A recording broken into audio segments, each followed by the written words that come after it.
Era uma vez uma igrejinha que, muito honestamente, juntou ali o seu dinheiro para construir a primeira sede, primeira estrutura física, né? Então, poxa vida, que legal, né? Juntou ali com os membros ali que estavam se juntando, conseguiram, né, levantar ali a verba, pensaram nas cadeiras, pensaram no piso, pensaram em toda a estrutura física ali e levantaram. Então, a primeira sede, poxa vida, que legal, né? Tá de pé. Então vamos agora, o que precisa, né? Vamos agora então pensar no som. Então, depois da estrutura física já montada, e vou deixar aqui já um spoiler, que é um erro que o pessoal comete, né? Pensar no som depois da estrutura física montada. Depois da estrutura física pensada, então, montada, vamos pensar no som. E aí pensaram no som, já deveriam ter pensado nisso antes, mas tudo bem, vamos relevar. E aí compraram lá uma mesa de som que cabia no orçamento, compraram um cabo que cabia no orçamento, compraram uma caixinha de som que cabia também no orçamento. E, na raça, foram lá e instalaram tudo aquilo, né? As caixinhas e tudo mais. Muito bem. Essa é uma historinha bem breve, e aí, né, é isso, né? E a igreja começou a funcionar, abriu as portas, recebendo membro, tal, beleza. Essa é uma historinha bem pequena que eu quero contar aqui para vocês, né, que eu escuto pelo menos uma vez por semana. Por quê? Essa mesma historinha, ela tem o mesmo final. Semanalmente eu recebo uma mensagem, uma ligação, falando, Lucas, o som da minha igreja não tá bom. Não tá bom. Fala, meu amigo, mas por quê, né? O que está acontecendo? Então, tá ruim o som, tá ruim. E aí a gente vai analisando o que está sendo feito ali, como aquela estrutura ela foi montada, e aí você vê que, assim, a mesa de som não é, né, não tem um problema muito grande com isso. Aí você vai ver outras coisas ali, o microfone, precisamos melhorar esse microfone. Aí vai ver o cabo, precisamos melhorar esse cabo. Mas, fatidicamente, assim, 100% das vezes é necessário trocar a caixa de som. Se o modelo da caixa de som é bom, é necessário trocar o posicionamento da caixa de som. É unânime. Pode ser que a mesa esteja ok, pode ser que o cabo esteja ok, os instrumentos ok, o microfone ok, mas a caixa de som, eu não sei o que acontece, mas aqui no Brasil a gente tem um probleminha com relação a esse assunto. A caixa de som, caixa acústica, né, como você preferir chamar. Quando não é o modelo que a pessoa escolheu, que está mal dimensionado, ou é um modelo que tem fama de não dar muito certo, né, de não ter uma qualidade muito legal. Quando não é isso, é o posicionamento da caixa dentro da igreja. E é por isso que eu resolvi falar um pouquinho para vocês a respeito desse assunto com esse nome, com esse título. O protagonismo da caixa de som. Né? O protagonismo. Olha só, essa palavra é forte, né? Porque o protagonista de um filme é muitas das vezes o cara que mais aparece no filme, não é isso? O protagonista? Pois é. O protagonismo da caixa de som. Eu dou esse nome exatamente para que venha junto com esse nome a importância que eu quero dar para essa escolha, para esse momento. O momento da escolha do modelo da caixa acústica que você vai comprar para a sua igreja e também a importância que você deve dar para o posicionamento dessa caixa. Junto com isso vem outros temas também, né? Obviamente, vem também ali a parte acústica da sua igreja, sim. Junto com isso vem também a necessidade de uma mesa de som que comporte, sim, tudo isso. Mas o ponto central hoje desse treinamento é sobre o protagonismo da caixa de som. Muito bem. Qual é o meu papel aqui em passar para vocês esse conhecimento? O meu papel é tornar um pouco mais claro para vocês alguns aspectos importantes de serem notados, ou antes mesmo de você comprar, né, caso você esteja nessa posição de ainda estar procurando por uma caixa acústica, ou se você já chegou no ponto em que é necessário trocar. Né? Então eu tenho alguns tópicos a levantar para vocês que traz algum esclarecimento para que você possa fazer essa compra ou essa troca agora já de uma maneira mais consciente. Tudo bem? Muito bem. O primeiro aspecto que eu acho que eu gostaria de pontuar, então, é, caso você tenha a chance ainda de mexer na parte acústica, da sua igreja, ainda assim, se sua igreja está, né, criando ainda, né, ali a planta da sede ou de uma nova unidade, né, é o momento exato para você pensar também no som. Olha só que loucura, né? Porque muitas vezes a gente monta, né, como a historinha que eu contei, a gente monta e aí vai pensar no som, né?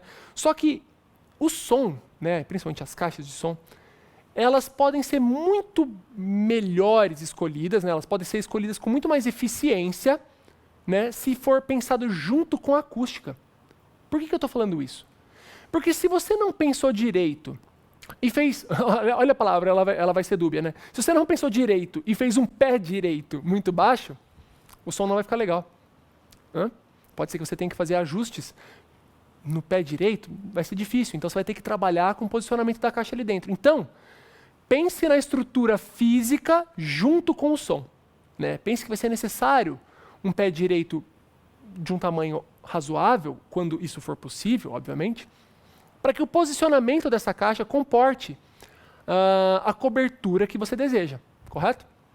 Você vai posicionar essa caixa de uma forma com que você tenha a maior eficiência na cobertura. E para isso você depende de espaço físico. Nesse sentido em específico, eu estou falando de espaço físico vertical, né? A caixa acústica ela é como uma lanterna. Quanto mais baixa ela está, mais o foco fecha, correto? Igual uma lanterna. Então, se eu consigo subir essa lanterna, eu ilumino uma área maior, não é isso? Pois é, som é a mesma coisa. Se eu subo essa caixa acústica, eu cubro uma área maior. Consequentemente, muitas das vezes, eu economizo na quantidade de caixas que eu vou precisar ter para a minha igreja. Então, acho que o primeiro aspecto que eu gostaria de trazer, ele antecede até mesmo a criação física, né, da sede, ali, da unidade da igreja. Né? Ela está pensando junto já com a arquitetura. Né? Vamos pensar aí num pé direito legal, que comporte, de repente até uma estrutura metálica onde eu possa fazer a instalação dessas caixas, não sei, né? Estou aqui pensando junto com vocês em algumas soluções que antecedem, inclusive, a construção. Né? A gente pensar junto em escolher já uma boa estrutura para poder comportar boas caixas de som. Muito bem. O segundo ponto que eu gostaria de trazer para vocês na escolha, né, dessa caixa ou, né, na escolha dessa substituta é que você observe muito atentamente as especificações dessa caixa. E existem algumas especificações, principalmente no território nacional, aqui no Brasil, que elas são, como que eu posso dizer, elas são disfarçadas. Né? Algumas lojas utilizam de algumas informações para querer dizer outra, para te induzir a comprar aquela caixa, utilizando informações que não são as mais pertinentes. Então, eu quero trazer aqui nesse segundo ponto algumas informações que podem ser pertinentes para que você preste atenção na hora de escolher a sua caixa. Vamos lá. Acontece com certa frequência de você observar em lojas ou até mesmo em anúncios na internet a venda de caixas acústicas, de caixa de som, através da potência delas. Né? Então, por exemplo, essa caixa com 2.000 watts de potência. Né? 2.000 watts de potência. Aquilo pode ser um chamariz, né? Ali, pum. E a pessoa fala, oxa, 2.000? Nossa, é maior do que aquela outra que eu vi ali de 1.200, 1.100. Né? Então, aquilo pode te induzir a pensar que aquilo é superior. É nessa hora que eu digo calma. A potência da caixa é uma informação que ela depende diretamente de outra informação, que é qual o nível de pressão sonora dessa caixa. Qual é o volume, vamos chamar assim, tá bom? Eu vou colocar entre aspas, porque a gente pode adentrar mais no conteúdo técnico ao falar sobre isso, mas qual é o volume que essa caixa pode realmente, efetivamente entregar? Né? Então, a potência da caixa ela tem que estar atrelada a um valor em decibéis, né, em dB/SPL. Você vai encontrar isso na especificação da caixa de som que você está procurando. dB/SPL. SPL é uma abreviação para Sound Pressure Level, nível de pressão sonora. Por que eu estou falando que existe uma relação entre essas duas coisas? Porque se eu analiso somente a potência, a única coisa que eu sei, se ela for alta, é que minha conta de luz vai ser cara. É a única coisa que vem junto com essa informação, é isso.